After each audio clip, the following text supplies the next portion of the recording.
प्रणाम। मैं प्रोफेसर अश्विनी अग्रवाल शुक्राचार्य ज्योतिष में आपका स्वागत करता हूं। और जैसे हमने पिछले एपिसोड में ज्योतिष के बारे में समझा, उसकी बहुत सारी विधाएं यानी उससे निकलते हुए विज्ञान जो बहुत सारे अवेलेबल हैं उनके बारे में समझा। अब शुक्राचार्य ज्योतिष के बारे में थोड़ी सी हम चर्चा कर लेते हैं कि शुक्राचार्य ज्योतिष अल्टीमेटली है क्या।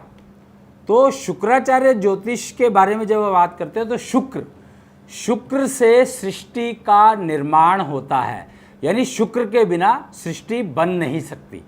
ये तो बात मैंने पिछले एपिसोड में भी आपको बताया था और सब जानते ही हैं कि शुक्र, हरियाली, जितनी भी ग्रीनरी आप प्लैनेट्स पे देखते हैं वो जो एनर्जी है वो शुक्र है। मतलब शुक्र के बिना एनर्जी नहीं बन सकती, शुक्र के बिना एनर्जी का उपयोग नहीं हो सकता। और ये सब चीज़ें जो हैं शुक्र के आने से बनती हैं, आती हैं और उसका उपयोग किया जाता है। मानव जन्म जो है वो शुक्र का उपयोग करके ही, यानी आप कोई भी योनि समझ लो, लेकिन मानव योनि को सर्वश्रेष्ठ कहा जाता है ना, कि देवता भी तरसते हैं मानव योनि में जन्म लेने को। तो उसका कारण क्या है?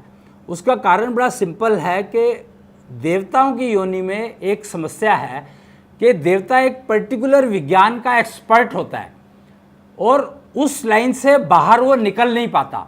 अगर उसको अपने जीवन को आगे आपको गाइड करना है, आपको बताना है, मानव जन्म को गाइड करना है, उसके लिए बहुत बढ़िया है वो।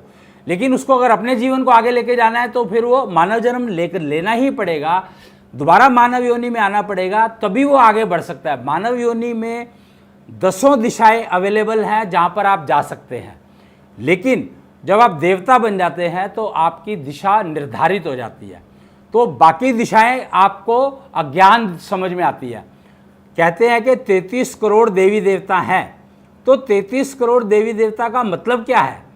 33 करोड़ देवी देवता का मतलब है कि उसमें 1 करोड़ देवता हैं और बाकी 32 करोड़ देवियां हैं। अब ये फ़र्क कैसे मुझे समझ में आया?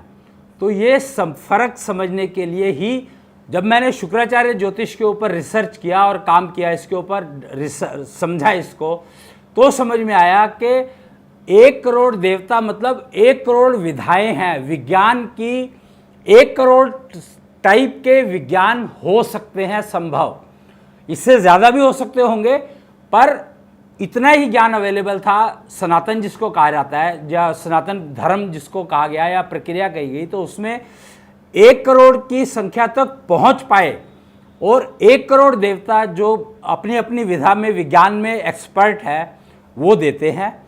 और उसकी फिर प्रोडक्शन देखो, 800 करोड़ की जनता है। अगर हमारे एक प्लैनेट पर 800 करोड़ लोग रहते हैं। एक गैलेक्सी में कितने प्लैनेट्स हैं आप गिन सकते हैं नहीं गिन सकते मुझे नहीं मालूम। प्लैनेट्स और सोर्स ऑफ एनर्जी यानी सूर्य, चंद्रमा, सोलर सिस्टम जिसको कहते हैं, उसके बाद नक्षत्र, ग्रह, ये सब मिलाकर के एक गैलेक्सी बनती है। और ऐसी अनगिनत गैलेक्सीज हैं हमारे यूनिवर्स में। तो ब्रह्मांड जो है उसमें बहुत सारी गैलेक्सीज हैं। एक गैलेक्सी में बहुत सारे प्लैनेट्स हैं, ग्रह हैं, ऊर्जा स्रोत हैं, और एक प्लैनेट पर 800 करोड़ लोग रहते हैं। हो सकता है कुछ ग्रहों पर कोई लोग रहते हो, कुछ ग्रहों पर ज़्यादा रहते हो, कुछ ग्रह पर कम रहते हो, हमें नहीं मालूम। इस बात पर एस्ट्रोनॉमी का जो सब्जेक्ट है उसके ऊपर बहुत चर्चा चलती है। नासा का आपने नाम सुना ही होगा, सारे वैज्ञानिक इस लाइन पर लगे हुए हैं, बहुत सारी रिसर्च इसके ऊपर चलती रहती है। तो आप समझ सकते हैं कि हर इंसान इसी खोज में लगना चाहता है, जिसको जितनी जानकारी अवेलेबल है कि उसका उपयोग करना चाहे। और मैं उसी को लेकर के भी शुक्राचार्य ज्योतिष के अंदर हम लोगों ने ये सारी विधाओं को समझने के लिए निकल के आई और बहुत सारी ब्रांचेज इसकी बन गई। और एक एक ब्रांच करके हम समझेंगे, पर हम जीवन के उपलक्ष्य में समझेंगे।